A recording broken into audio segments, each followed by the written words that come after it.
তো গ্লাসগুলোতে আমি একটু লেবু ঘষে আর কালো নুনগুলো আমি এখানে দিয়ে দিয়েছি গ্লাসের মধ্যে।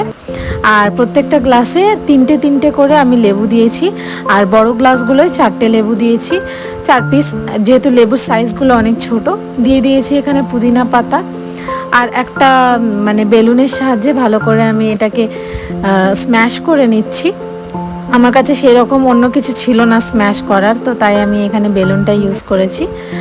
আর এখানে তো বরফও অ্যাড করা যায়, কিন্তু আমি এখানে বরফ অ্যাড করিনি, যেহেতু অত বেশি ঠান্ডা কেউ খাবে না। আর স্প্রাইটটা খুবই চিল্ড ছিল, তো তাই জন্য আমি শুধুমাত্র স্প্রাইটটাই অ্যাড করেছি। আর এখানে ডেকোরেশনের জন্য দিয়ে দিয়েছি সেই কেটে রাখা চাকা চাকা লেবুগুলো।